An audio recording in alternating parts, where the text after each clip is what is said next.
Christ returns, speaks his truth. Christ articles. Article 6. You are not alone.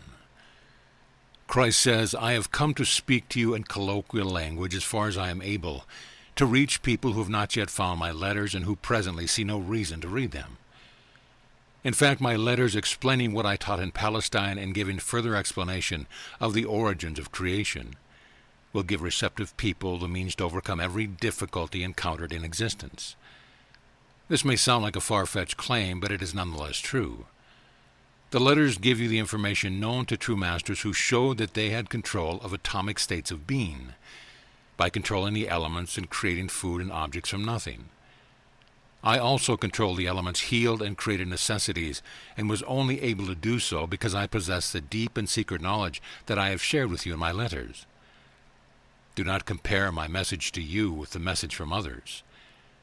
Everyone has their unique mission and purpose in life, and mine is exclusively to give you the exact means to lift yourselves out of your present turmoil of existence, nothing else.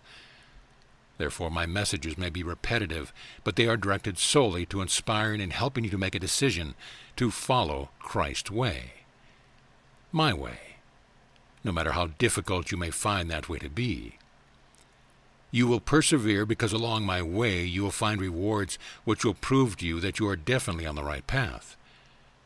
But you cannot put foot to my way until you fully realize and completely the entire universe is consciousness, awareness made visible through the interaction of electrical particles and magnetism. This is fully explained in letters 5 and 6, but reading alone will not make you a master. A true master understands that the origin of all creation is universal consciousness, and that it is a divine source of all love and intelligence.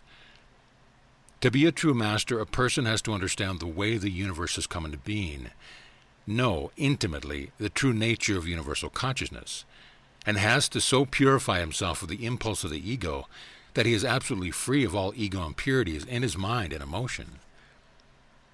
When he reaches a state of inner cleanliness of thought, feeling, and action, never demanding of others, but willing and eager to give to the uttermost of all he possesses, because he knows perfectly well that he can have anything he needs, he will be a perfectly open channel of divine consciousness, which is the creative impulse within this dimension of visible creation. When he has achieved such a state of inner purity and cleanliness, he will live in a state of inner joy, peace, and unconditional love. He will understand the living world and the difficulties such living things encounter, and feel an immediate and spontaneous love and compassion for all. He will have transcended the world and its millions of self-interest, self-indulgences, experiences of despair, fear, revenge, hatred, slandering, gossip, rejection of others.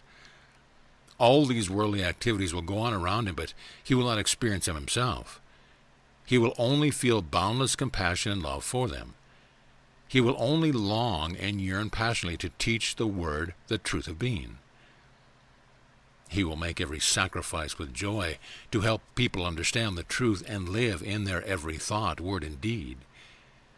He will do this because it would be painful for him to know that as people stubbornly persist in their own way, thinking, feeling, reacting in any way that their emotions prompt them to do, they are only creating more of the same misery which has driven them to seek a way out of it. When people eventually find their way out of the morass of their chaotic thinking and emotional reactions, they discover that this is the only true way to happiness, and they are exceedingly relieved and grateful that they have managed to surmount their habits of thoughts and feelings which previously pulled them down into experiences causing them pain and misery. Do not marvel or question that it is I, truly the Christ, speaking to you. I come to speak to you through the total emptiness of my recorder's mind and heart, and speak these things which are necessary for you to know to start, to put behind you the sadness and despair of the past, and to give you the courage and incentive to start anew, daily meditating and drawing into your human consciousness the divine consciousness which brought you into being in the world. Above all, I want you to understand you are not alone in your struggle to live comfortably and happy. You are not alone in your battle to change your habits of thoughts and feelings. The more you call upon for divine consciousness, even if it is only a momentary connection you set up, you are drawing into your consciousness new life and moments of intelligence and love, which will inspire you to an even greater degree as you persevere and do not lose heart. As you call on me, you will make contact with my Christ consciousness and will eventually be aware of my response and instructions when you have questions to ask. Remember that it takes time to purify your thoughts and emotions, negative reactions to other people. Until you have gotten rid of your deep and darkest feelings of anger, vitriolic criticism, rejection, resentment, and frustration, you will not be able to hear my voice. Remember that to receive even my first whispers in the silence of your meditation or during a moment of inner quiet, you have to make changes in your consciousness. You have to become fully aware that love is the only way to freedom, and this takes patience and time. You are not alone.